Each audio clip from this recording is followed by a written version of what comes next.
feel bad. You crying.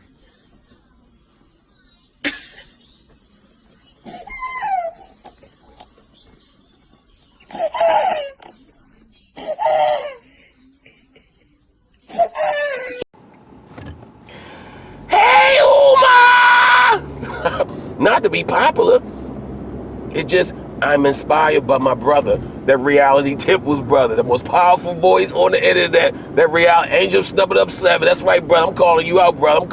I'm building you. I'm putting you out there, brother. I'm shouting you out. That's my inspiration. And reason why I say that is because he's the type of, people like that. And this is the reason why you got to be careful who you follow. You very got to be careful who you follow, because he has a habit of taking your money and turning it against you. He's like a backstabber, a hungry dog that if you don't feed a dog, that dog is going to turn on you. And he did this to our brother Taalik. As you can see, our brother Taalik gave and supported this scumbag $50 towards this $57,000 that the scumbag is asking for. So our brother Taalik donated $50,000 to him. So what did this piece of shit did? He made a video dissing him called The Big Payback, and talks about this man's features, talked about his ex-wife, and that's the appreciation that he gave this man. This is the ungratefulness that he did. This is where you got to be very careful who you follow and who you support and who you listen to. We want to make sure that we're not just working to be first, but we're working to be right. A lot of times there are situations when things are just happening so fast. It's always important to be fast, but we always want to be right. And my name is Myron. They call me SNIFFY. My name Myron Johnson. They call me SNIFFY. They call me SNIFFY. My cousin is Dr. Umar Johnson. I'm here to give y'all a message. Y'all better leave my cousin alone. That's what y'all better do.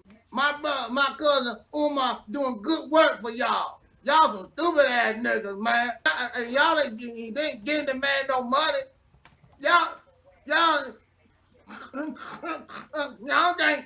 think because y'all gave my cousin a little money, y'all think y'all own him. Y'all don't own a motherfucker that up in here. All right. Shout out to Reality's Temple in the building. Well, just for I got to get him on here, man. You talk about somebody polarizing. Whoa. that brother is I'll leave that alone. Shout out to the brother though, Justin. And that is brother Taalik from the Reality Temples on Earth channel. And if you get a chance to subscribe, please do subscribe to his channel. He's a good brother. He's doing good work, and he wants to do good constructive things. He has good information to provide. So please do check out his channel if you get a chance. Hey, my brother, I had to call you and thank you personally again. I cannot describe to you how happy I was to meet you in person, Myron. That was just amazing. And I just want to tell you thank you again. I cannot thank you enough. And I love your girlfriend's personality. She's just so straightforward, so upfront, no BS. I love it. And I hope y'all get married. Y'all get married. Invite me to the wedding. Anyway.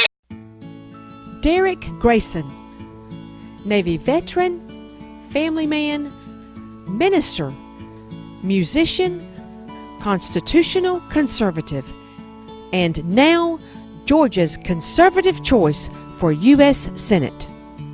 I'm Derek Grayson, and our country is in a fight for its soul. The stakes couldn't be higher. That's why I've decided to run for U.S. Senate. My platform is simple: restore the Constitution, justice, and economic freedom for all Americans. That's why I support our President, Donald Trump, and have since long before his election. I support our President in protecting our First and Second Amendments, securing our borders, requiring legal immigration, saving the lives of unborn children, criminal justice reform, restoring the American economy, and bringing jobs back to America. And vitally important, I support President Trump in weeding out the massive corruption in our federal government. In 2020, America will have a fighting chance, but only if we elect a Congress that will support our president to finish the job that he started. I will do that, but I need your help. Please help me, help Trump, help you. Visit GraysonForGeorgia.com today and donate. I encourage donations from across America in any amount. That's because I'll not only help Georgia, I'll help every American patriot in giving them a chance to live the American dream.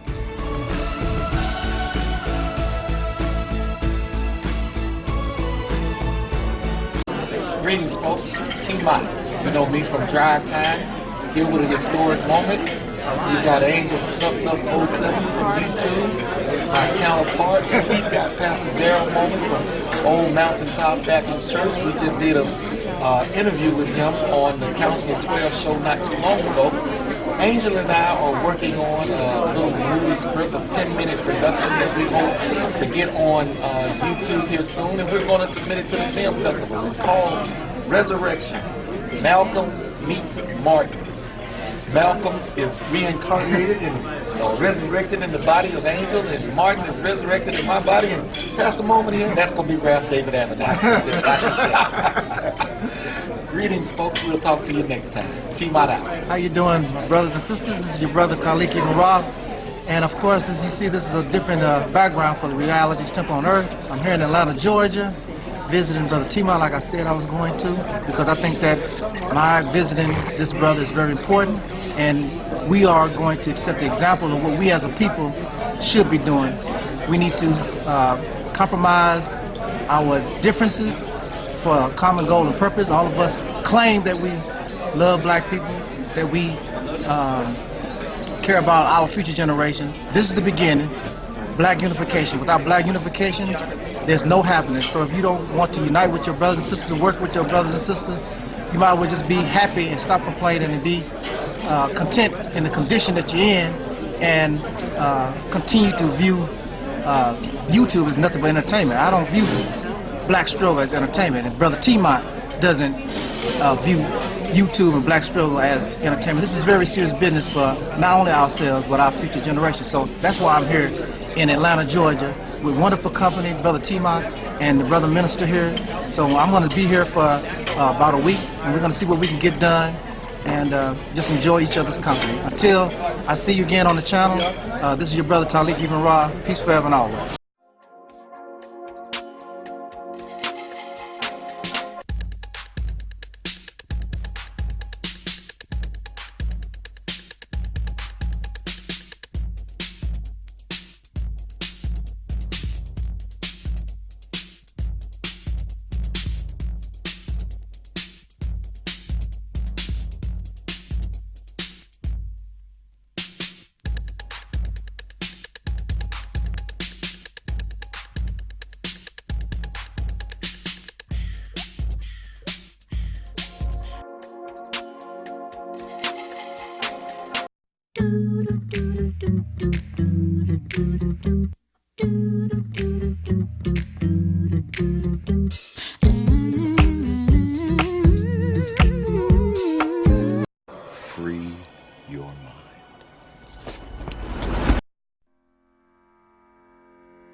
early in the morning, good weather, good vibe. I'm a little bit sleepy, a little bit tired. Nothing dangerous. I'm just ready to go home. I wanted to bring these few words to us this brand new year. I'm very sure many of you are probably asleep. And that's all right. Because those who come to this page, those who follow my voice, you are very much truly awake. Not black conscious awoke. You're not conscious, you are actually awakened. And when one is truly awakened, then they can respond properly to their environment. However, if you are fatigued, if you are half asleep, if you are conscious but not fully awakened, and the body has not been ready to take action upon that environment, then it means nothing. Just being conscious, just being awoke, but not able to actually react and feel your environment, it defeats the purpose. Defeats the purpose of being conscious. And that is what you find in the black conscious community among pro-blackness.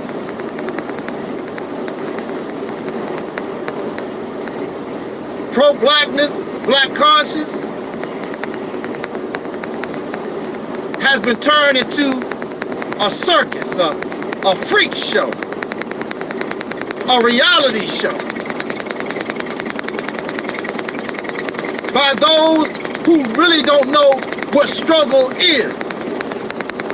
And so it's just my imagination, as the Temptations would say. It's their imagination on how they feel, and they make up certain things. They have a distorted view, a warped sense of reality in this struggle. I want to say this to begin our new year. I have been on YouTube since late 2007.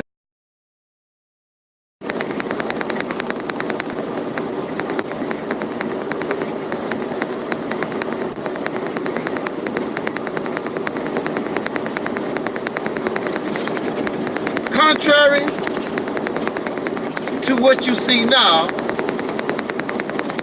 on social media,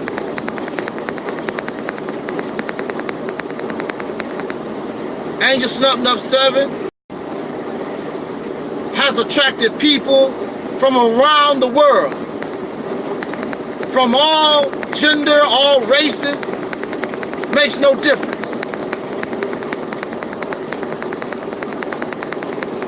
Bringing this message of reality, because it's about that reality.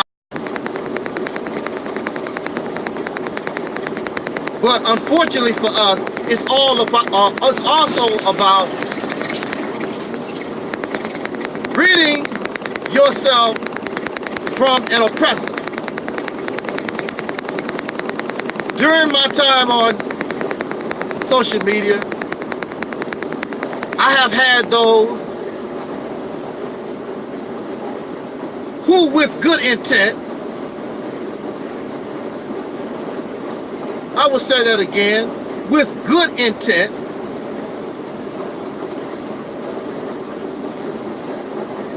they suggest certain things to me and advise me. And I will tell you this, from then and now, if you are not helping me in this mission, if you're not helping me in this work, thank you for your suggestion, thank you for your advice, but I'm not interested. If the ship sinks, so be it. If it floats, so be it. I'm not interested in your suggestions or your help or your advice. You're not helping me. There's those that got all this advice and always want to suggest to people. They know so much. They're not doing nothing themselves but got all the information to tell you and don't help you do nothing. I can speak and suggest and advise Louis Farrakhan. You know why?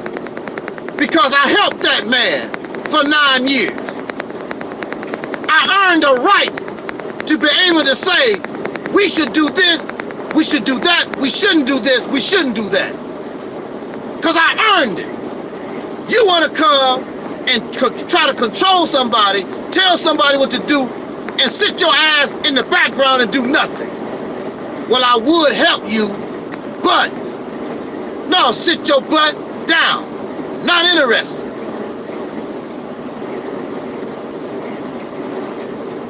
So thank you. I might take what you say in high regard, and I might not. But if you really want somebody to listen to you, why don't you help build the ship? Don't tell me how to drive my car. Help me buy a car.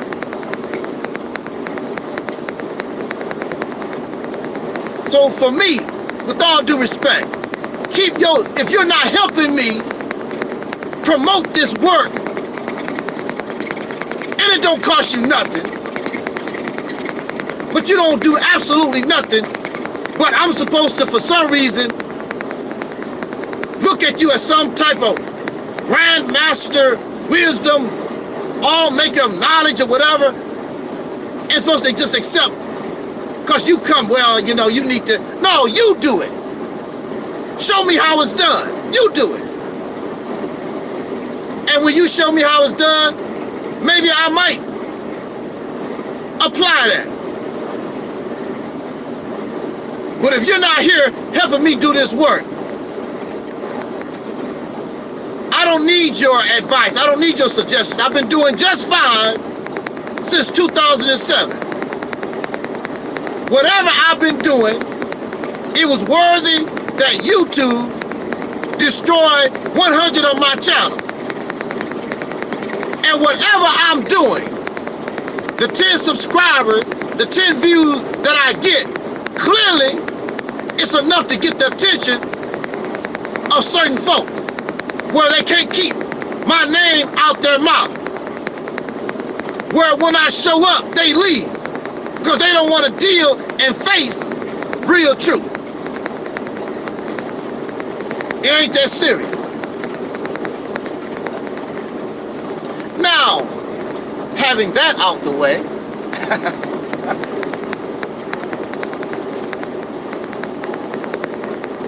see, I'm not that type of person. I'm not going to tell you how to paint your house. I'm right there with you. I'm going to help you paint the house. I'm not just going to tell you, oh, this is how you should paint the house. No, I'm right there with a paintbrush in my hand. I'm helping you paint the house. I don't need your kind of help. Your help is no help.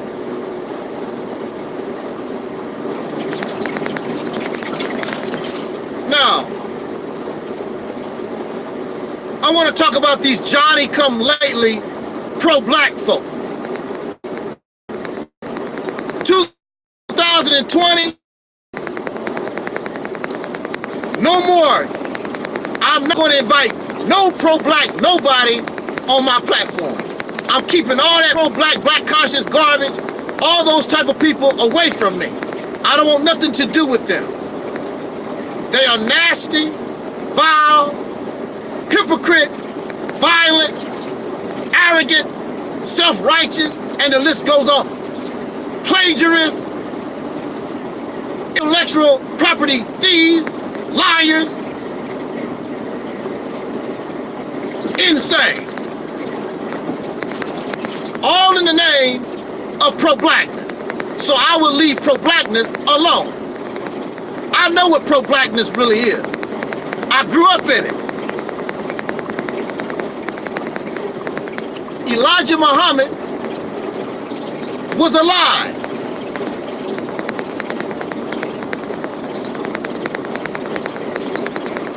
When I was active in the struggle, he was alive. But I have people coming to me talking like they experts about something, and Elijah Muhammad was 10, 20 years, whatever, dead. Ain't gonna tell me about Elijah Muhammad. Elijah Muhammad was alive when I first got to know Elijah Muhammad. When I got to know Louis Farrakhan, he was in his late 40s when I got to know Louis Farrakhan. I have these late bloomers.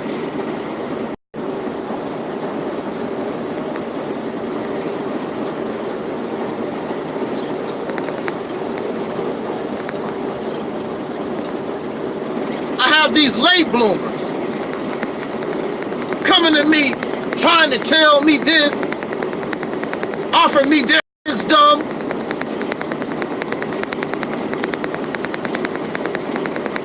Because they read some books. Because they got the information. They listen to the scholars.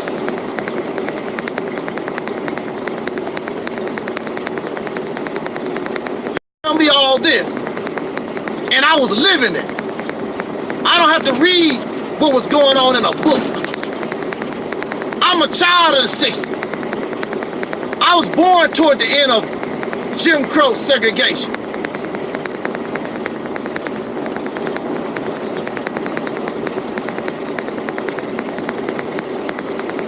When I was born, Malcolm X was still alive. Dr. King was still alive. You don't know nothing about that at all.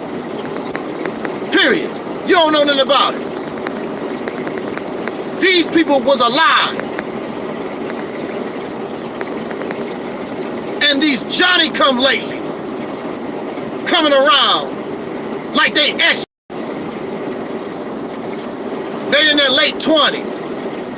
Late 30s, early 40s, talking like they experts about something.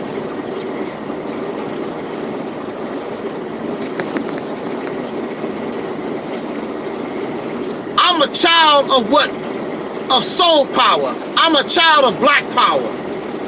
And what you hear with these pieces of trash calling themselves pro-black, they are not the real pro-black.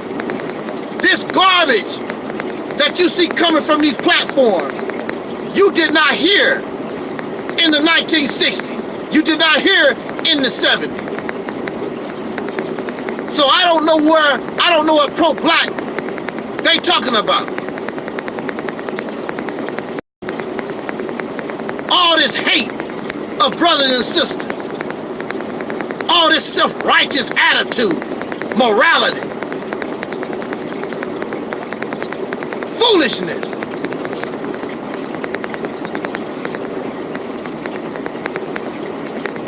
They are not pro-black. They have tarnished and made pro-blackness, they made saying I'm black and I'm proud, they have made it a joke. They have made it something embarrassing. Every sentence is nothing but panhandling. Donate to my Cash App. Donate to my GoFundMe. Give me some money. We raise money. Organizations raise money in the 60s and 70s. You did not hear all this damn panhandling, begging, like you're a damn squalor. That you what you like they're a bunch of bums.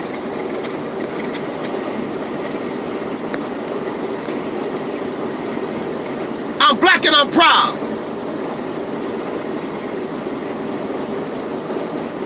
There was soul power. We called ourselves soul brothers and sisters. And you just ignore that. It all went hand in hand. You don't know nothing about that. You going by sound bites. TV shows, the scholars that only reflect their own personal experience. That's not everybody's experience. And your personal experience is based upon your personal experience and your prejudice and your bias. Very few people, like they said in the 70s, tell it like it is, brother. So you have all these Johnny-come-latelys, all these fake-ass pro-blacks, because that's what they are. But since they have taken over the name, and they have tainted it and tarnished it, and if you look at the people, the masses of the people, in the 60s and the 70s, even if you was Christian or Democrat or Republican, brothers and sisters embrace black, pro-blackness. But in 2000, now it's 2020, and you will not see that, because now these fake-ass pro-black conscious idiots have turned it into some kind of religion. They've brought their own vanity and their self-righteous garbage to something that has nothing to do with religion or your personal wants and needs.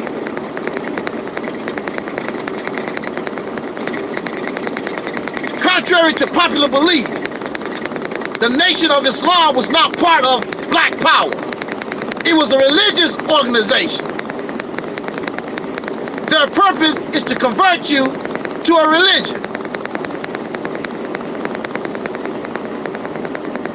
I'm a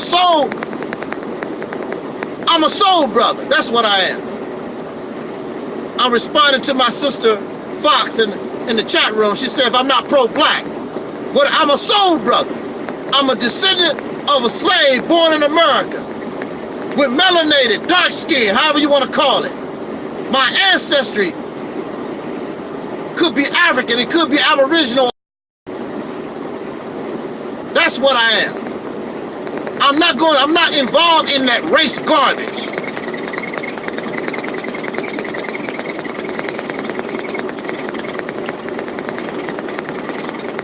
Black is not even a label that these idiots that created. Black is a label that comes from out of white pink supremacy. Black, colored, Negro, African, all that is labels that come from races. And when you look at these pro-black nutcases, that's all they are. They are racist wannabes.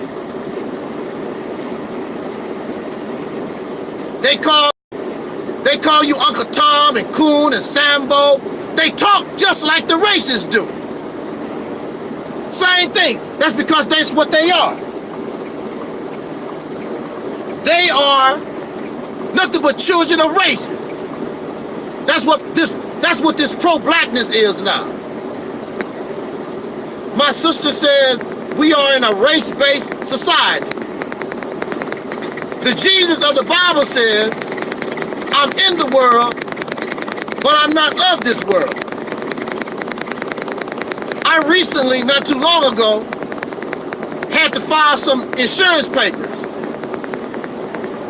And they ask you what your race is. And I said, I don't have a race. I belong to the tribe of soul. I belong to soul people. They said, what is that? It's none of your concern. I told you, asked me what I am. I'm a soul man. There was a song by Sam and Dave. Since y'all do y'all damn research, it said, I'm a soul man. Da-da-da-da-da-da. I'm a soul man. Soul people. We decided not to be black. Because black come from the same master. We determine who we are. Soul music, soul food. I'm not going to be part of your race garbage. I'm higher than your label of race.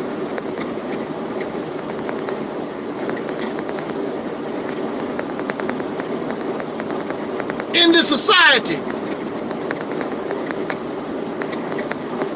you can call me whatever you want to. I don't have to accept it.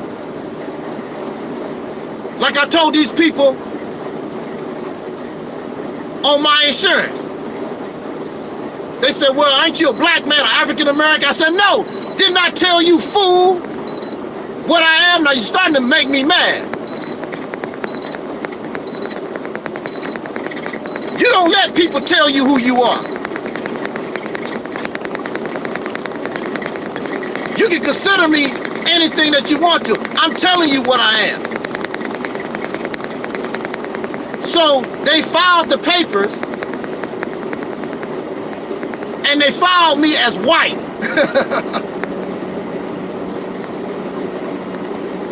And when I got the papers back, I called her. I said, "What is this white crap?"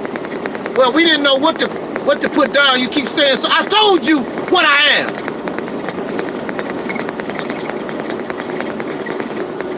See, you're going to respect me. I don't have to accept your damn label. On certain papers, I can put down black, but I'll put soul first. Soul black. You're gonna respect me for what I am. I don't have to accept your damn label. A criminal put that on you. A criminal called those people on that continent African. They did not call themselves African. Criminal called these people, native people on this continent, Indians. A criminal called you black, Negro, and colored. And then they approved African American by Jesse Jackson. Had to get their approval. They said, oh, okay, we can accept that, Jesse.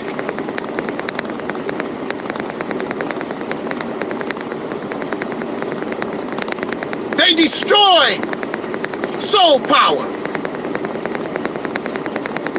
And you stop hearing about soul around the end of soul around the 1990s. By the time 1995, you stop hearing about soul anything. Remember En Vogue, one of my favorite groups.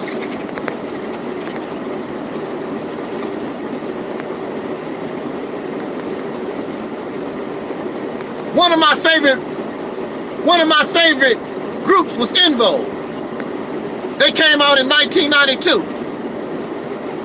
Well, they didn't come out in 1992, but they were called the Funky Divas of Soul. I understand exactly what you're saying, Sister Fox. I don't have to accept it. I'm not black. You will put and you will respect me for what I tell you. You will put down soul and you can put down black, but you're gonna put down soul. That's what I am. You're gonna put soul black.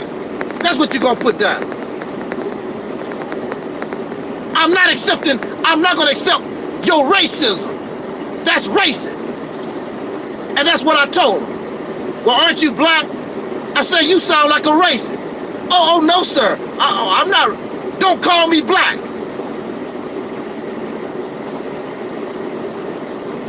that was something forced on me. Just like Johnson and Newman and all these slave names that we got. Your slave name that you carry, that was forced on you, and your race, that was forced on you. You don't have nothing to do with that stuff. Somebody who control you, somebody who dominates you, put that on you. So when I embrace soul, it takes me out of their racism. And you cannot accuse me when I talk about your happy racist ass. You cannot accuse me of being a racist because it's not about black and white. I'm a soul man. I don't rally around color. So how can I be a racist? I don't talk about melanin is superior and black people do this superior and all this other crazy pro-black stuff. That's their problem. So you need to talk to Farrakhan and Sadnetta TV and all these other people pushing that pro-black garbage. They are racist just like you. I'm not a racist.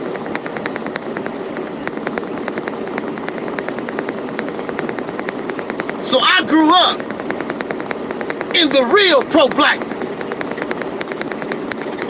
I remember when everybody wore afros and dashikis and we was more brotherly and sisterly because we knew exactly who the enemy was. And we knew all you had was you. But now in 2020, you're arrogant and you're a bunch of know-it-alls and don't have a pot to piss in. These pro-black folks. They want to talk about the Coons and the Uncle Toms and the Sambos. But when you look at them, they fight amongst each other. They hate each other. They divided among each other. So what do they call themselves? They cannot unify. They cannot produce nothing. I'm still waiting on somebody to make a video to show the accomplishments of pro-blackness, black conscience, from 2010 to 2020. I want somebody to make a video to show what they have done. They produce nothing except a bunch of talk. That's all they can do. Cause division, cause hatred, threaten other brothers and sisters. In fact, will murder you. This is a fact. They will kill you. Will they touch the races? No. Oh yeah, Sister C. Sister Fox said a lot of them are swirling, but yet claim to be pro-black. See, they're a bunch of hypocrites. Yeah, they swirling. One of them pro-blacks talk about they like Italian girls. They're not really Caucasian.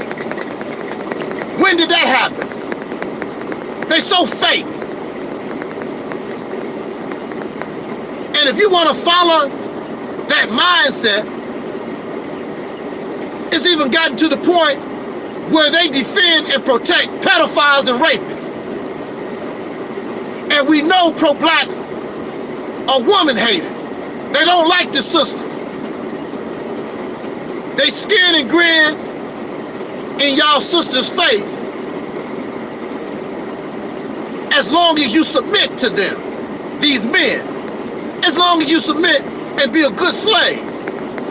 But soon as you want a little power, as long as you want a little spotlight, you need to sit your ass down. It's man's work. You don't have no say-so in your own liberation. I was told, even back in the day, the sisters had to complain and struggle to become part of the Black Panther Party. I told you, These men are crazy.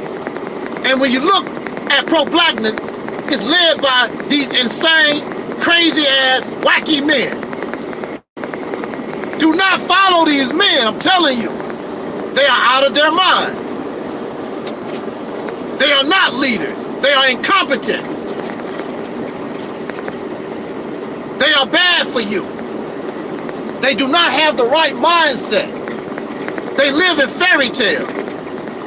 They live in fiction. They really do not know what they're doing at all, period. They talk about racism, white supremacy. They really don't know what it is. They don't.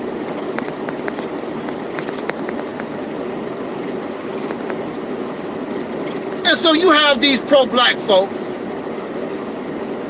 And I mentioned something like the Mississippi campaign. And they laugh. They giggle. They make mockery. See, you're not making mockery of me. You're making mockery of the ancestors that you claim you love. Because those ancestors was already doing what I'm saying that needs to be done. They was already doing that after the Civil War. But see, you really don't do your research. You know all about Egypt. You know all about ancient Ethiopia. And you don't even know the history of your people right here in America. You don't even know that. Because if you did, your ass wouldn't be laughing. And your people, your ancestors, many of them who are alive right now, that's what they was doing. They called themselves soul brothers and sisters. I did not make that up.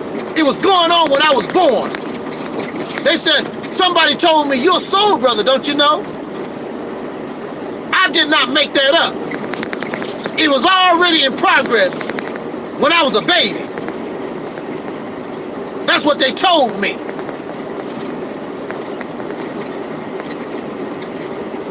So when you laugh and giggle about what comes from this platform, then you only laughing and giggling at the ancestors, some of them who are alive right now, that you really know, and you tripping off some dead ass folks that you talk about live in Africa, that live in Egypt some damn where, that you don't know nothing about. Ask your people about soul power. Many of them are alive in your house right now. Ask them about the reason why many of them left the South and run to the North, to the West, and to the East. Ask them what kind of power they was gaining in the South. They had to leave terror because they was taking control. They was voting, they was making moves, they was asking after a certain period of time, especially since they had a large population, they was gonna take control of these states. That's why the Peckerwoods attacked them. That's why they attacked Black Wall Street, Tulsa, Oklahoma, because they was making progress. Y'all some damn fools. And so now the only thing you want to do is some little tiddlywink crap, and your ancestors, some of them didn't even have a high school education. Many of them didn't graduate out of grade school. They was doing big things. Here you are, got college degrees all on your wall, have lots of money, you got the internet, and you can't accomplish a damn thing. Like Eric Muhammad said, talk black to me. Explain it to me. The only thing you have is a good show. Our ancestors was not putting on a good show. It was about survival. They was making survival moves. They wasn't worried about people being gay and lesbian and other silly nonsense. But you ain't doing a damn thing anyway. You don't have nothing else to do. So you can play video games, trip on whether people, what people sleeping with, who give a damn? You can do that because you don't have nothing going on. Your ancestors was making moves. Real moves. Why you think the Peckerwood came down on them? And they did it, and they did it, and they did it with pennies, dimes and nickels. You have millions, you can raise thousands and millions of dollars and can't do a damn thing. Our people was doing big things with pennies and dimes and nickels. They knew how to play the system. Y'all talk about welfare queens, and you talk about the poor, but they know how to survive, they know how to play the system.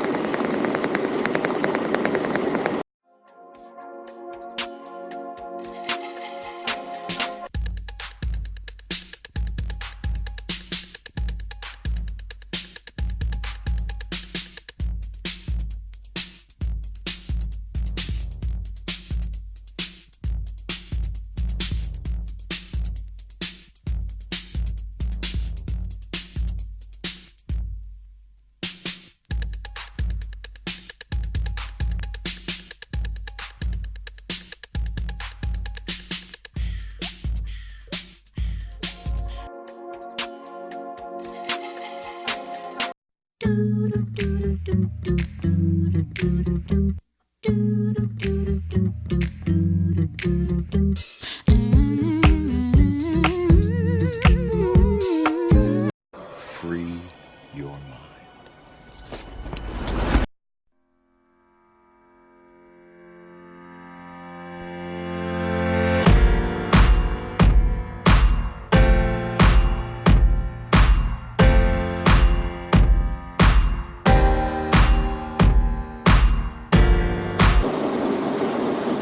Do you really need a part two? Many of you who have been following this channel, you should know what I'm going to say. Do I really have to make a part two? Or are you serious? Do this talk really need a part two? Because you should know what I'm going to say. Unless you're pro-black. Because you black conscious, pro-black, some of the most dumbest, stupidest folks I ever have known, ever met. But yet so smart. What do you mean? They play the dumb role when it's convenient.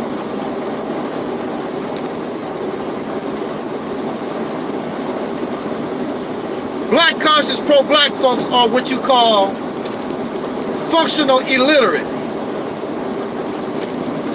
They have all this knowledge, they have all this information, all this understanding, and they do have it. Let's give the pro-black folks a round of applause. Let's give them a round of applause for having scholarship, the information, and all this incredible intelligence. They act like the racists, but that's all right. Nothing but chocolate covered racists, but that's all right. They do have all this incredible scholarship and intelligence and the information. Let's give the pro-black people a well round of applause. What have they accomplished with all this? Absolutely nothing.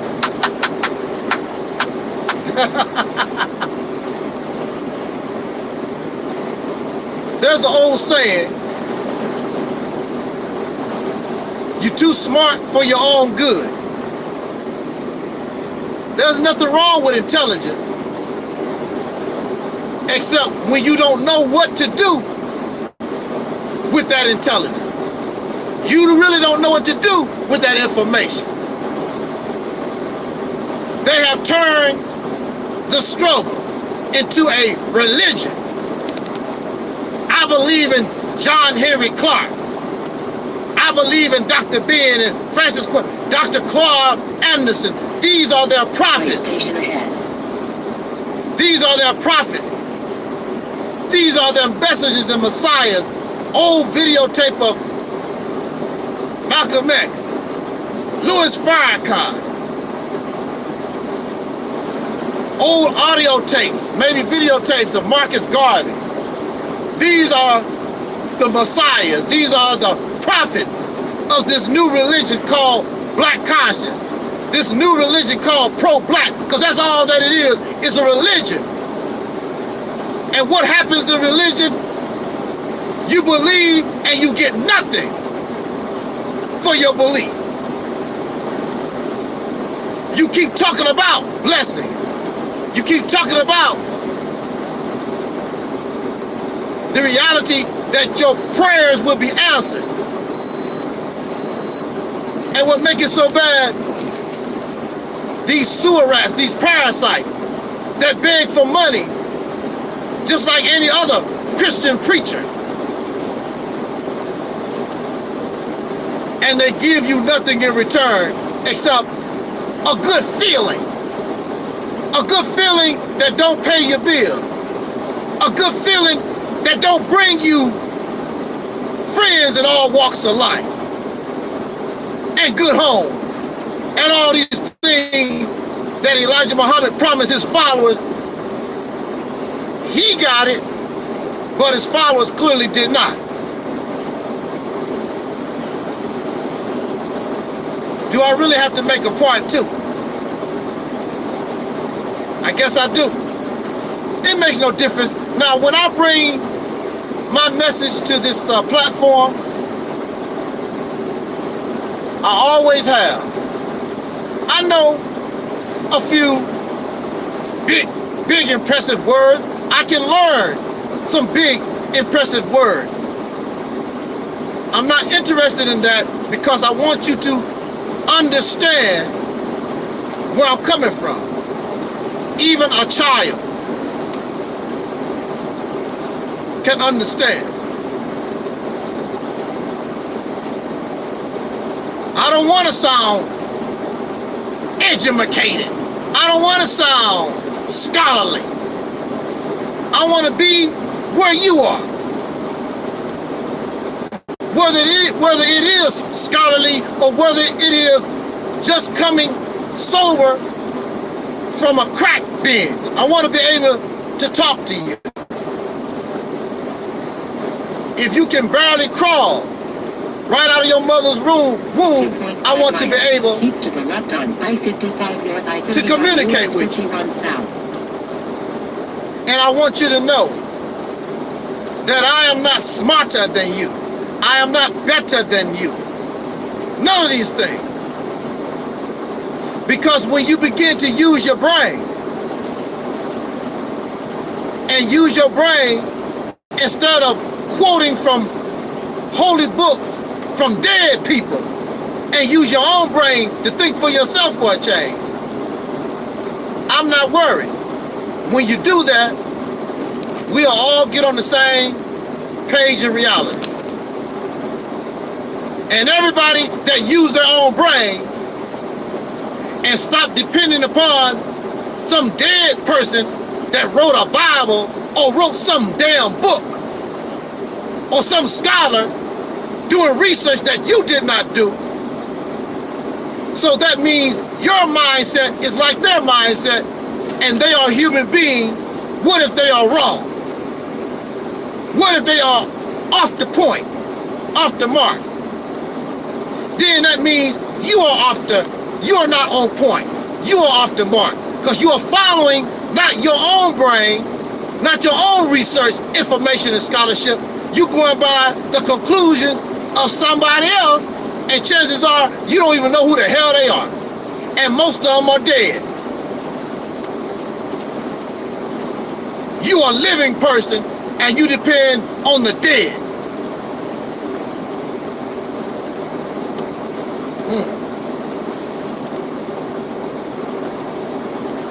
I can't get with that. How can The dead guide the living. In a quarter mile, keep to the left on I-55 north, I-35 I want to ask you a question. south. Well, we got to read all these books. That's good information. But remember, books and information is based on the ones who is gathering it up. And information and scholarship and books, all that can be biased. All of it can be in error. You have to examine and analyze for yourself this information. If you take it on face value and you accept it as some kind of truth, it might not be what you think that it is. I must remind you that Adolf Hitler and the Nazis, they used books. They used scholarship. They used scholarship, history, and books, and science to support their narrative, their agenda. And the science and the history, all that was accurate. But they twisted it and turned things in a manner that was in favor of them. History is in the eyes of the beholder. I guarantee you, if you study World War II from the Japanese side, it's much different than what America talks about. I guarantee you. History is in the eye of the beholder. History. Continue on this road for 87 miles. History is written from the viewpoint of the conqueror, because most times the ones who are conquered are dead and gone, wiped out. So the history is written from the viewpoint of the winner, the conqueror.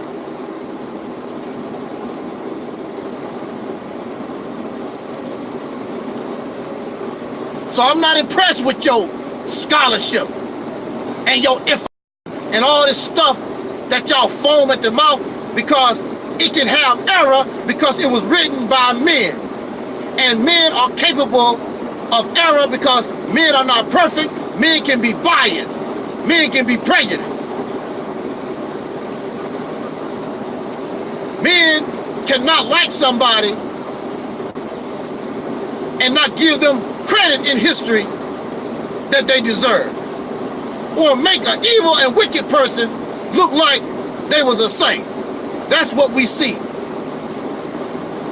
So I'm not impressed by your information and your scholarship and all this, because it's tainted to fit a narrative. One day, when the human being is truly free, and our scholars, regardless of race, people can really do their jobs as a historian, really do their jobs. They are not influenced by government or some oppressive power. They can actually tell us human history as accurately, without bias and prejudice, as they can. But right now, because of these corrupt governments and religion,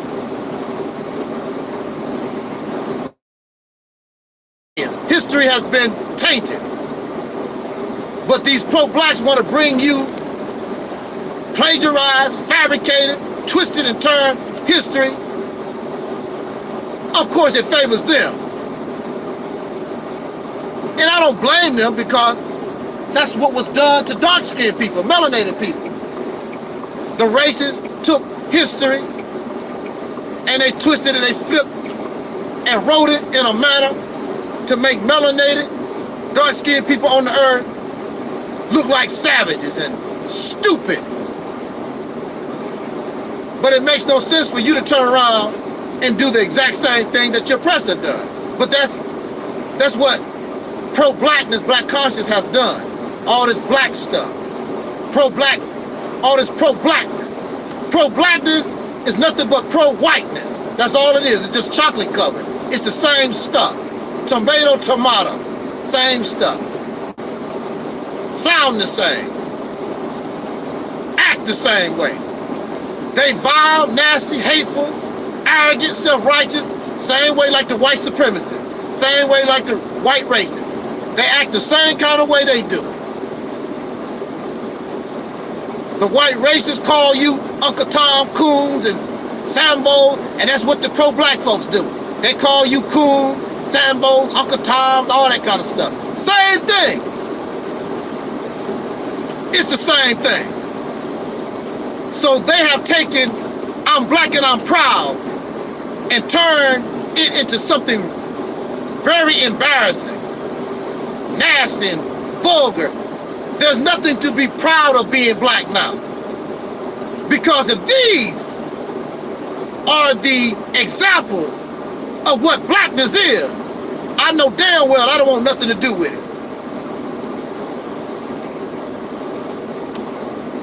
Do I have to have a part two? Do I have to have a part two? Okay, let's bring this talk to conclusion and make my final point. Marcus Garvey saved by Mississippi campaign. Of course, Marcus Garvey is not here. Of course, Mississippi campaign cannot save Marcus Garvey. He's not here. I want to make this point. Marcus Garvey, and there are those who say that I'm anti-black. There are those who say I'm anti-RBG and all this. There are those who say I'm anti-black conscience. No, what I am anti is anti-nigger. And that's what you're dealing with. 1000% purebred niggas hiding behind black conscience, hiding behind pro-black, hiding behind soul. A bunch of nigger trash. You said, well, you just said that they call us niggas and Sambos and Coons, and now you're using the same word. You're absolutely right. I call them as I see them. I don't like them. I don't like them at all. Because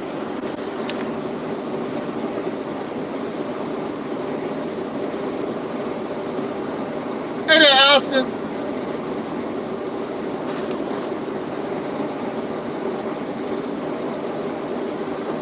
Hey, Scott. I'm just not seeing these, I did not see.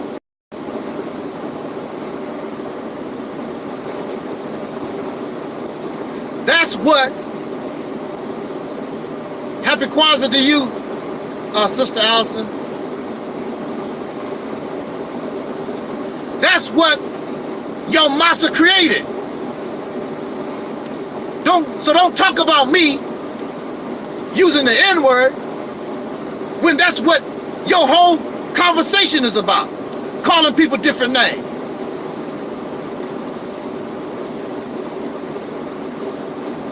That's what he created. That's what we was known for on the plantation.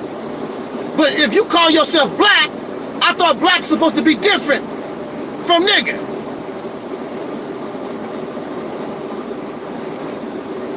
One of y'all pro-black, black first cats keep talking about you killed a nigga in you, I killed a nigga in me, and our God will make us winners or something to that effect. Forgot it. When you gonna do that, sir? When are you gonna kill the nigga in you? When is this gonna happen? Your behaviors show that instead of evolving, you're going backwards. When are you gonna kill this? When are you pro-black folks gonna kill the nigga in you? You can't, because you enjoy it, because you are a product, and you are a product of white supremacy. Because that's what you are. That's why you gotta say coon. That's why you gotta say nigga. That's why you gotta say Uncle Tom. That's why you got to. You can't help it, because you are them. You are a chocolate-covered racist. You are them. Because that's what you are. You kill the nigga in you, and y'all all gonna fall apart. You don't know what to do next, because that's what you are. And that's why I have problems, and that's why you cannot unite. That's why you cannot get along with no damn body. You are divisive and nasty and self-righteous because you're a nigga. And you only care about yourself. Selfish.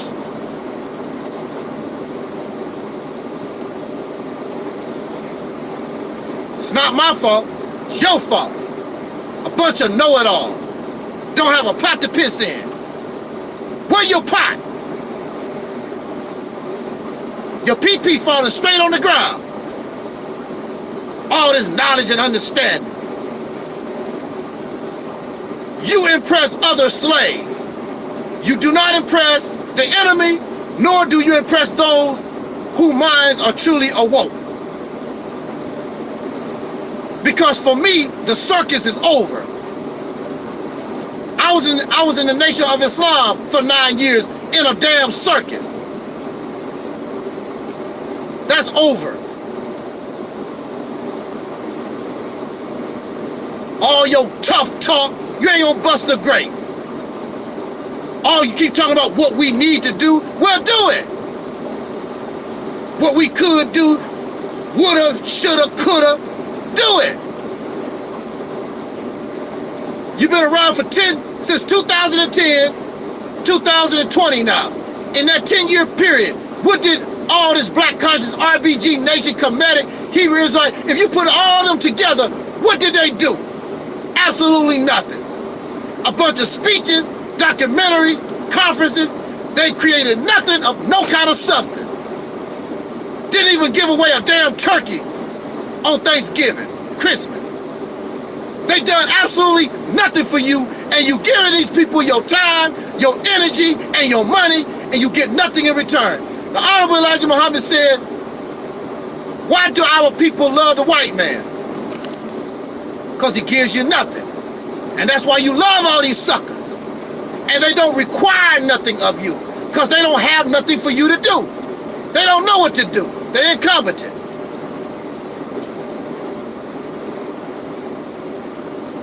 I don't want nothing to do with that. It's embarrassing. And by the way, please give to my super chat. And I just did and I want you to donate to my cash.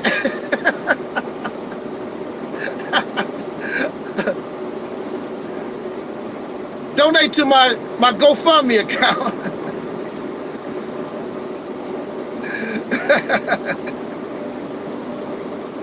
Y'all haven't donated to my oh, I don't have a cash app.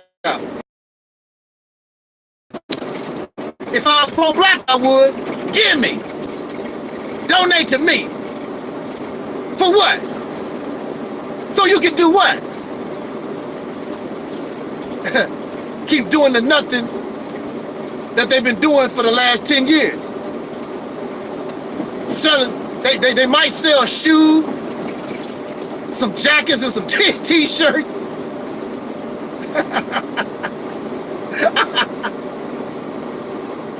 They get on YouTube and be talking like they're really, really smart or whatever.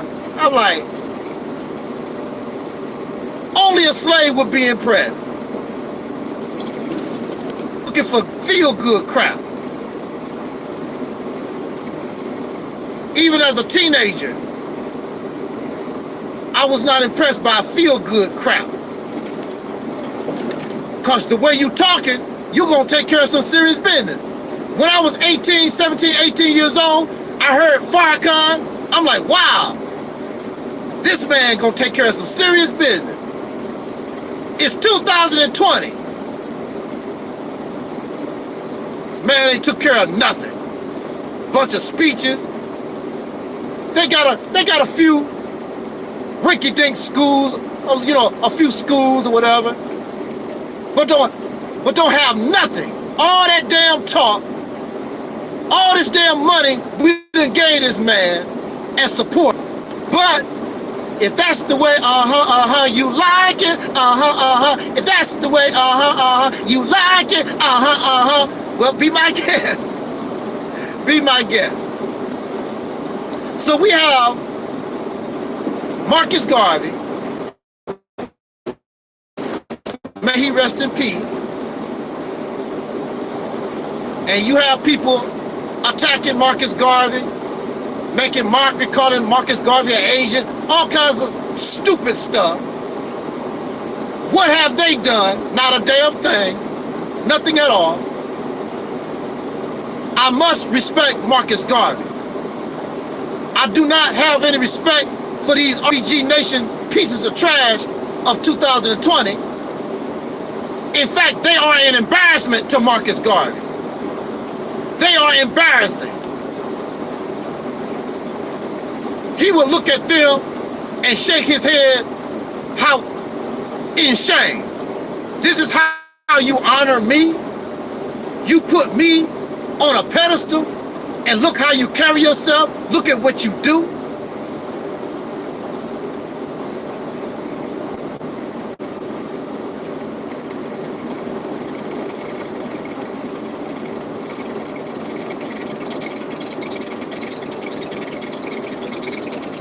If it was not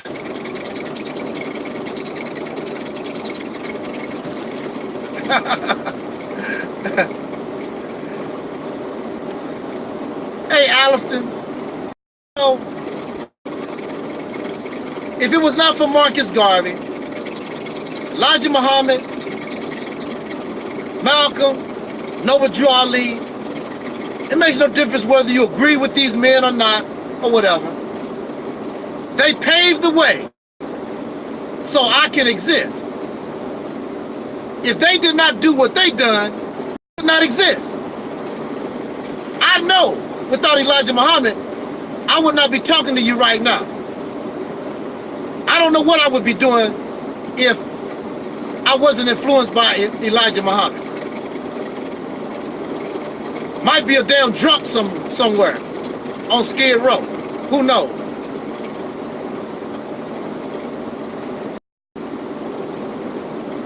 So I have Marcus Garvey, and we have Assata Shakur. Assata Shakur is one of our freedom fighters, and she had to run to safety, the island of Cuba. Right now, as I speak, because the relations of the United States and Cuba has gotten a little better, the United States would like to get their hands on Assata Shakur, and she's an older lady now. I don't know exactly how old she is. I would figure close to 80. But it makes no difference for these beasts. They don't care. They would like to get her, and they would like her last days to be spent in federal prison. There are those who came from the 60s, who was a Black Panther. They was Nation of Islam. Some of them probably was even with Dr. King. They are in jail and prison all over this country. Many of these people we don't even know. Dr. King could not do it by himself. Elijah Muhammad could not do it by himself. Marcus Garvey could not do it by himself. People helped them. And some of these people went to jail. Some of these people took a bullet.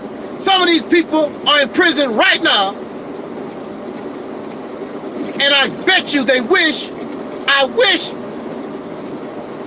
I was not part of that black stuff. I wish I wasn't pro-black. I should have been just like any other average nigga getting drunk at the tavern. Because that's where the majority of these folks was. They was not fighting for our rights. They was not fighting for our liberation. The majority of our people was just living their slave Negro life. Like my mother, like my father, like my grandfather, like my grandmother, like my cousins. They was not part of the civil rights movement. They was not part of the black revolutionary movement or nothing. They didn't do nothing except watch everything going down on TV. But they reap the benefits. And see, that's what some sucker want me to do. They think I'm dumb enough to come out here and work for the Negro so you can sit and watch me on TV, get my ass whooped, put in handcuffs and go to jail. Fighting for you so that you can live better. I'm not gonna do that. So you can holler and you can talk all you want to. I'm not gonna do it. You do it. My mother and my father and all these people reap the benefits of whatever happened during the 1960s, early 70s struggle. They didn't do a damn thing. The best thing my mother did was put a picture of Dr. King on the wall. That's the only thing my mother ever done. And that's all you ever see. These folks won't do nothing. They'll put your picture on the wall. That don't help Dr. King. That don't help Malcolm. That don't help the struggle. Because you put a picture of somebody on the wall. I was a little boy and nobody, no adult would help me in the struggle. I had to do whatever little stuff I could do as a child by myself. No adult stood with me. That's a damn shame. And you think I'm going to go out my way for you? No, no. Now, if you want to do this together, you show me that you ready to do this, yeah. I'm not a messiah. I'm not divine. But see, when you're pro-black, you're too stupid to understand that because that's your job. You the messiah. You the divine. You the savior. That's your job. That's not mine. I don't have to do a damn thing for nobody. The only thing I have to do is be black and die. I don't owe nobody nothing. I'm doing you a favor by speaking to you. I offer you advice and suggestion. If you don't want to take heed of it, that's your business. But I'm not gonna work in your behalf trying to save you.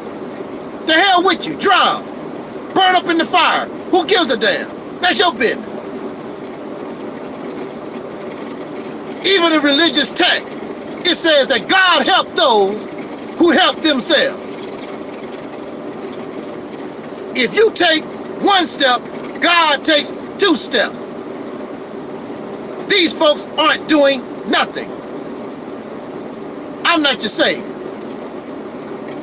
But we have Assata Shakur. Peace to you, Sakata. If you listen to this video, perhaps you can. Freedom fighter. And we have Marcus Garvey. Marcus Garvey talked about Africa. Marcus Garvey died in Europe. A sick man in Europe. That's how Marcus Garvey died. Assata Shakur is in Cuba. Now the point I want to make to say that if the Mississippi campaign was implemented and successful,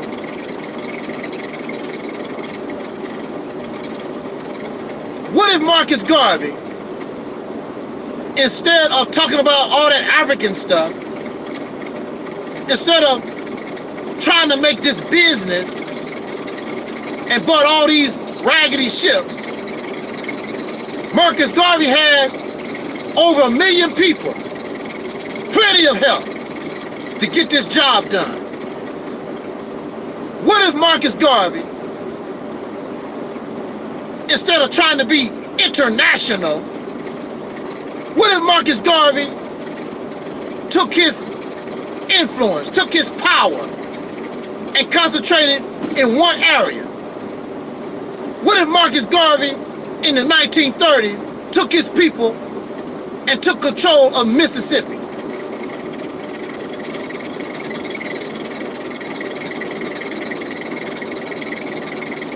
If Marcus Garvey successfully was able to take control of Mississippi, which means you take control of the politics, which means you control the lawmaking in that state.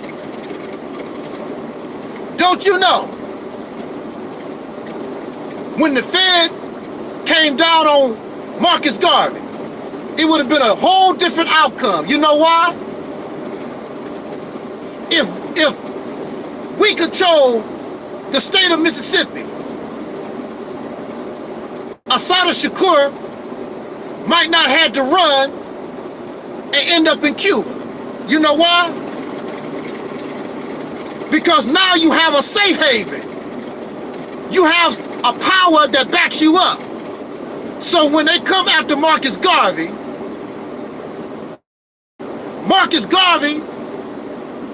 runs to Mississippi.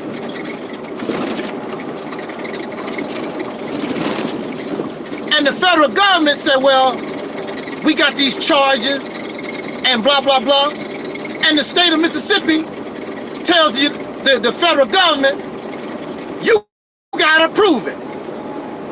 We're not going to hand you over. We're not going to hand Marcus Garvey to you. You gotta go to court. So the legal battle began. Oh, wow. Woo! Y'all listen to these pro-blacks taking y'all nowhere. The legal battle begins between the state of Mississippi and the federal government. That can last for years. In the meantime, Marcus Garvey, he cannot leave Mississippi for fear of arrest, but as long as he stays in the state of Mississippi, he can continue to do his work. Do you understand?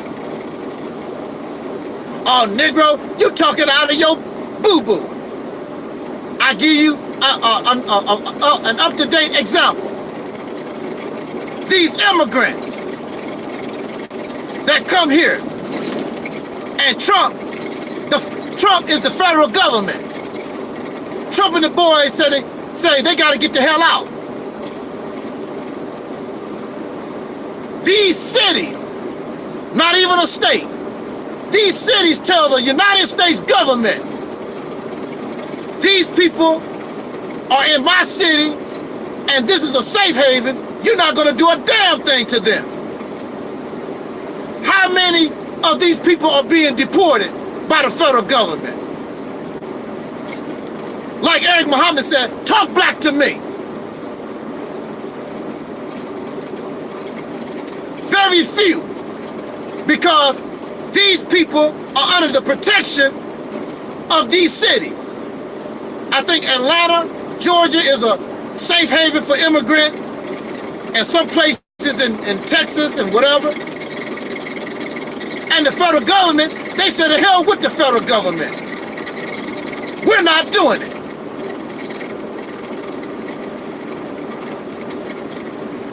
So if a city can protect immigrants from the federal government, what you think a state can do?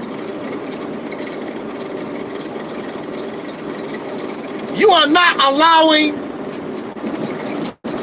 yourself to be able to think these things through because you are listening to this black conscious garbage. They don't have nothing going on. The same thing with Sister Assata Shakur. She wouldn't have had to run to Cuba. Only thing she got to do is come to the state of Mississippi. Now she belonged to us. And the government come after her. No, you cannot have her. Well, she killed a police officer. We don't know what she done. And the legal battle begins that can last for years, sometimes decades. Do you understand? Right now,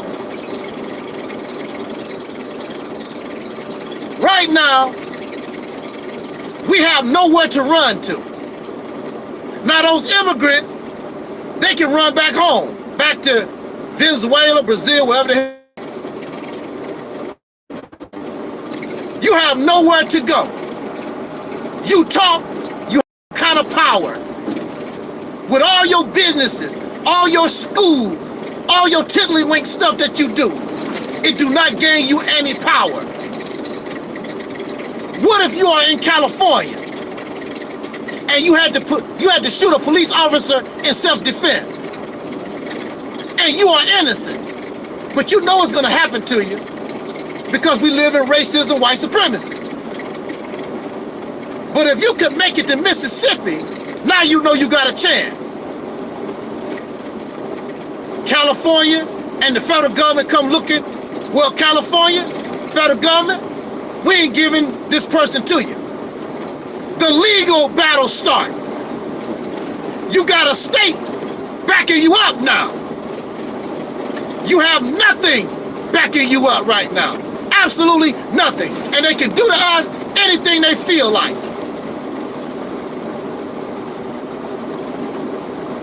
What safe haven? What place of safety do these pro-blacks have? Nothing. Not even thinking about it. So when the government or another state come after any of us, we end up in prison, end up in jail, lifelong probation. As a state, you can ask other states for your people. Say, look, you have a lot of non-violent brothers and sisters in your jails. We have a rehabilitation program. Let us have them. Let us rehabilitate, and it'll save you some money. Give us a few. And California said, okay, well, yeah, that would save us some money. Here, you can take this 100. And we can get our people out of these jails and prisons. Now they got somewhere to go. Our homeless people, we can get them off the streets. They have a place to go. Right now, you got nothing. And you'll never get nothing because you think little and you think small. You talk about power, but you don't know how to get it. And once you are successful, and you will be successful because you're smart, you're not lazy, you are intelligent. Y'all just messed up in the head with all this pro-black garbage and you're not looking at the reality of things. And you can turn that poverty-stricken state into a gold mine.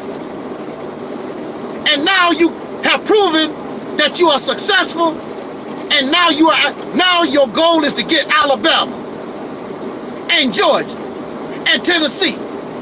And now that you are a winner, all your people in the country, regardless, they see how successful you are. People want to get with a winner.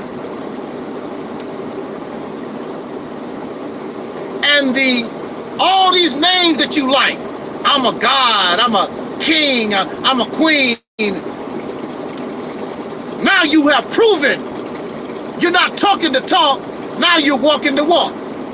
You have proven that you're a king. You're proven that you're a god, that you're able to take nothing and make something out of it.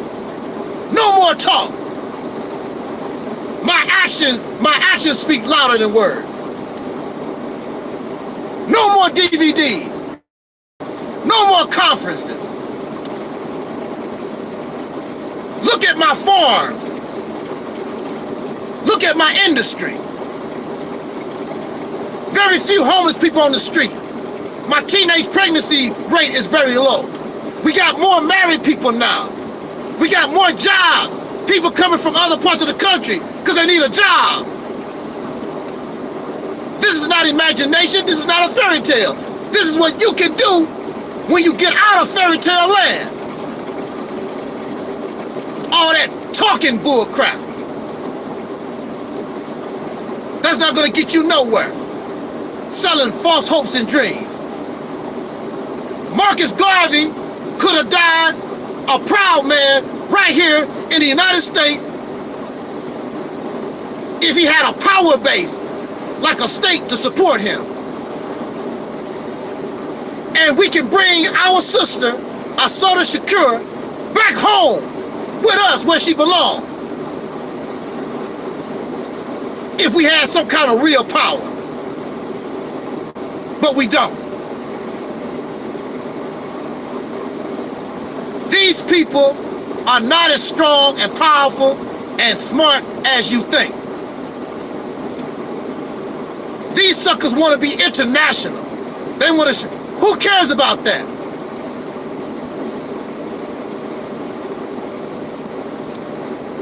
Who cares about spreading all over the world? Take this state. And I don't care if you never take, if we don't take Alabama and Georgia or any other state. As long as you got Mississippi, you're doing damn good. I don't care what happens in the rest of the country, but now you're able to tell the people,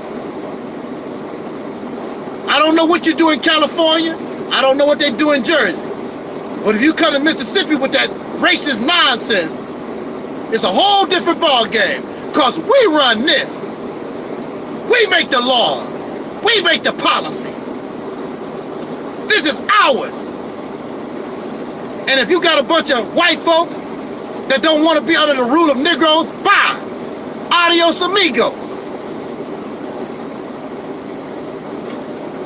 Hasta luego. I would be happy that they leave. Good.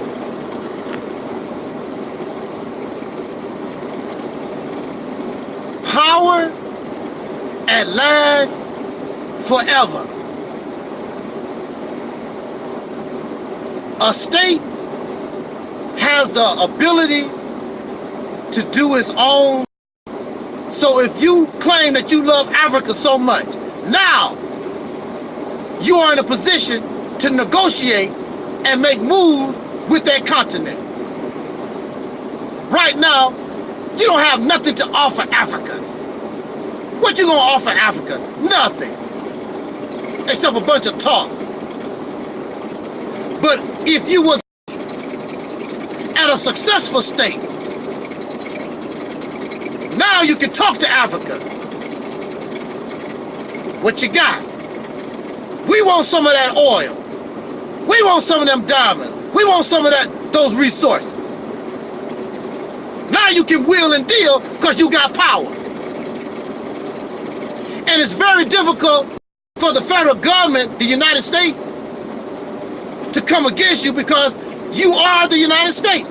You are an American. You're still part of the United States. It'd be very difficult for the federal government to try to make any real moves against you. And since you took Mississippi from a poverty-stricken state to a wealthy state, a damn benefit to the Union. They'll be a fool to interfere. And the people are not going to allow it anyway. You are going to gain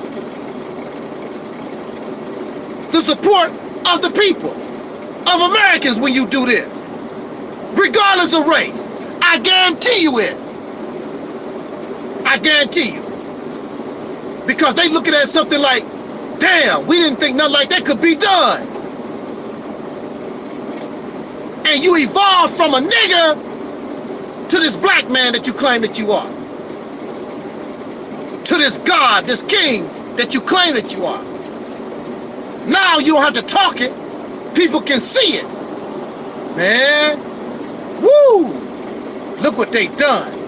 Now, black man, you're gonna get a different attitude from the sisters. Look at my man. Look what they done. You control the National Guard. You control the utility companies. You control the public school system. You run it. And you're doing it successfully. What can the woman say to you?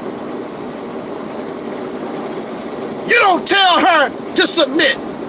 She's just gonna do that because she's just glad I finally got a man in my life. Woo, yes. But right now, she's not impressed by you and your businesses and your African schools and all this other tiddlywink stuff, because it's not bringing you any power. You still helpless against the system. Whatever these people want to do to you, they do. But if you had a state behind you, they couldn't do it no more. And even if you don't live in the state, wherever you live in the country, if something happened to you, Mississippi gonna come and get in your business. What's going on? And Mississippi send our investigators and our lawyers to your state. What's up? Because you're a citizen. You part of a nation. Do you understand? You part of a nation. You messing with our citizen. Oh wow, do you get it? Y'all just don't get it, do you? Oh wow, man. I see it. Woo! I see it. And there's nothing they can do. There's nothing they can do can stop you. Nothing. The only thing you gotta do is do it. There's nothing they can do. The only thing you gotta do is stand up and be a man and a woman and just do what your ancestors was trying to do but could not do because of domestic terrorism. Wow. Now you can say we might have a better future. Now you put yourself in a position, if you want to separate yourself, now you got the power, you got the resources, you can develop the logistics and everything and get the hell out of America in an orderly fashion, in a comfortable fashion. Little by little, next thing you know, we out of America. You crackers can have this dump. We get out and do better things. Oh man, the sky's the limit. Your brain is here to solve your problem for you. Not no black conscious teaching. The teachings is limited. Only goes so far, then it stops. The teachings is rigid. It's not fluid. You have to be fluid in your thinking process. You have to be flexible in your thinking process when you're dealing with people that have nuclear weapons, AK-47s and tanks, and you don't have none. You're gonna have to learn how to be slick. This black conscious stuff is not slick. Also, the enemy knows what to do, how to stop it. They know how to stop it. Been there, done that. They doing the same stuff they done back during Marcus Garvey time. No big deal. They know how to. You're not even a threat no more. They just pretend like they scared sometimes. Oh, the new Black Panther Party. Oh, Louis Farrakhan. He's an anti-Semitic. They just pretend. They're not scared. They ain't worried about it, you know. But if they saw you, I'm gonna tell you, just the fact that you talking about it brings them fear because they know you getting ready to get some power. They can't bully you no more like they used to. You're on your way to get some real power. Now they're gonna fear you for real. And yes, they will come against you, but there's nothing they can do about it. You're welcome to try. Nothing you can do about it, baby. Nothing they can do about it. Just like when it was time for me to leave that crazy house. Nothing they could do about it, baby. I was on my way out. I knew I was. I had the right information. I had the right scholarship. Everything was right. And I knew it was right. They knew it was right. They kept trying to talk me out of it. Because things was going wrong for so long. But I just stood my position. And it started coming. And there's nothing they could do to stop me from getting out of that place. Excuse me. There's nothing they could do that could stop me. There's nothing they can do that can stop you when you do things right. There's nothing they could do. The only thing they could do, they have to be careful because the eyes of the world will be looking. So they are caught between a rock and a hard place. This is the time. This is the right time.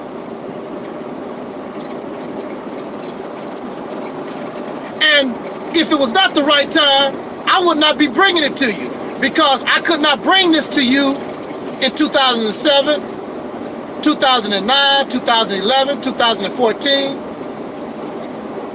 It's on time. So now you got to get on time. And everything will fall in place. Everything will. You're going to be so proud of yourself when you accomplish this. You're going to say, damn, we could have done this generations ago. You could have, but it just wasn't time. It's time now. I feel it. I feel good just talking about it. Because now I got power. Yeah, you got more power than me, but I got some power. You can give me a black eye, I can give you a black eye right back. Woo, man. If you want to, keep building your African schools. Keep trying to open up your black businesses. You know, all your little rinky-dink, tiddlywink stuff. They control the laws. When Louis Farrakhan had that Million Man March, you have to ask their permission. You got to get a permit to have a march. You don't control no laws or do nothing. You want to remain, you want to still, you got to, everything that you do, you got to ask their permission.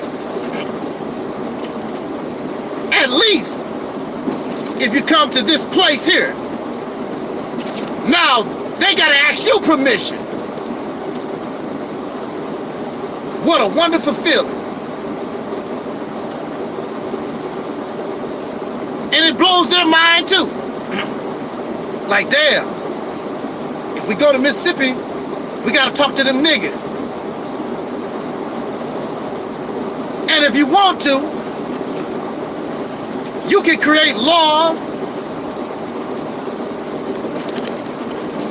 that makes for them doing business in Mississippi hard, like the way they do us. make it hard for us to get bank loans and permits for business. Well, if you want to do business in Mississippi, Mr. White Man, now you're going to know how it feels. Because it's going to be very difficult for you to get business loans and permits to do business here, sir. Oh, wow. See, when the shoe is on the other foot, man. Oh, wow. I'm sorry. It's a dream. But it's a dream. It's a dream that can become reality. If you want it to be. All this other stuff these black conscious people are doing, I have not. What is their goal? What what you gonna end up with? Still gonna be living under the white man's laws, his policies, things of that nature. They're not taking you nowhere. Pro-blackness have a warped sense of reality. They don't think very well. They don't think things out. They don't see no future. They are very emotional and reactionary. That's not going to get you nowhere. Because if it did, you'd be in better position, a better condition than how we're living now, and you're not. On that note, let me get out of here. I'm glad the technical difficulties straightened up. There's nothing these black conscious, blackity black, Hebrew Israelites, Kemetic, whatever they are, they have nothing better to offer than the Mississippi campaign. They don't have it.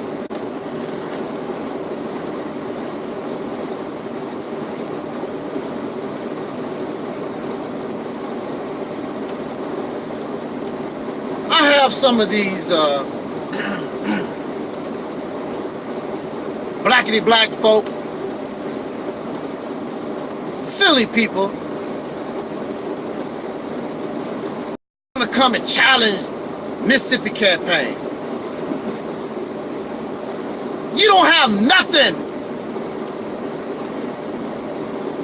It's a waste of my time. You know you don't have nothing.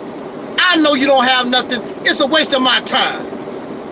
What do you have that's going to equal more than taking control of us? You don't. You just want to be silly. And that's another thing about these pro-black folks. They immature and they very silly. Because they comfortable with the little garbage that the racists allow them to have. They satisfied living the way they are. You know that you have nothing coming.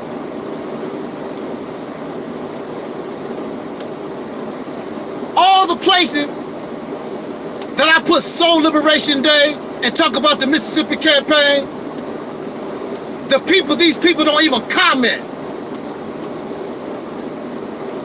Because they know what I'm presenting, right, is on time, but they are loyal to their religion of black conscience. Black conscience, pro-black first, RBG Nation, it's a religion. It's not revolutionary. It's not liberation. It's a religion. They don't turn the struggle into a religion. They don't want to leave their religion.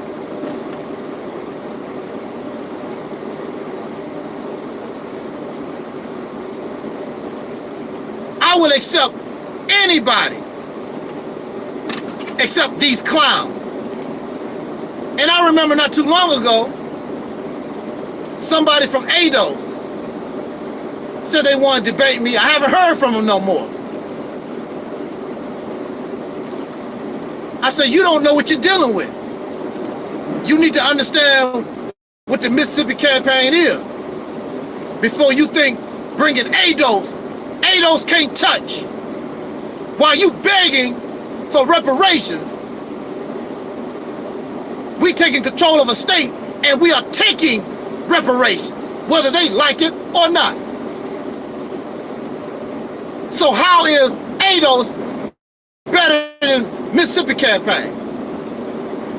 You're not asking your enemy for nothing.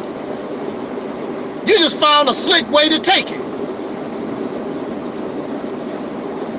ADOS, you gotta beg and hope one day Massa will be nice and give you a couple of dollars, you know, so you can go down to the liquor store.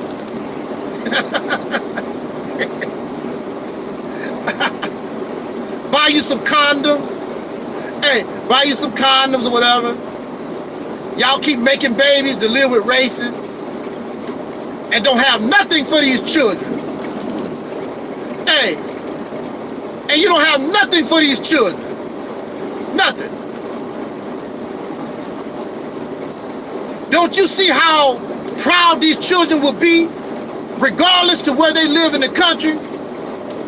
Those babies can say, bet you won't do that in Mississippi. Oh, wow. A child living in California, catching hell from some racists or whatever. That child can say, bet you won't do that to Mississippi. Bet you won't do that in Mississippi. My family, we going to Mississippi. But you can't do that right now. You have nowhere to go. You have no safe haven. You have nobody, nothing to protect you. These people do to you whatever they feel like it, anytime they feel like it.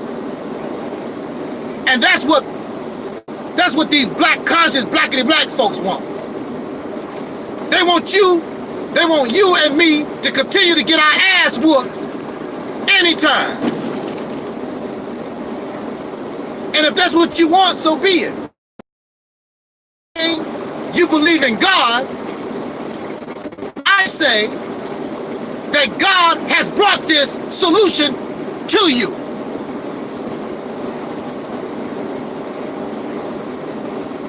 It's on time. And speaking of time, let me get out of here. I appreciate you being here, Alliston, Twin. Who else is there? I can't really see. I'm doing this on my phone. Anybody that I miss, I appreciate my chat room. I thank you for your time. Spending it with me. I really do. It's an honor. This is 2020. You need to do things differently. A new mindset, new strategy, vision, and a real plan. And the plan that can get you everything that you want, including African schools, including businesses. This plan will give you everything that y'all said that you want. This will give it to you. And plus it will give you power that you never had.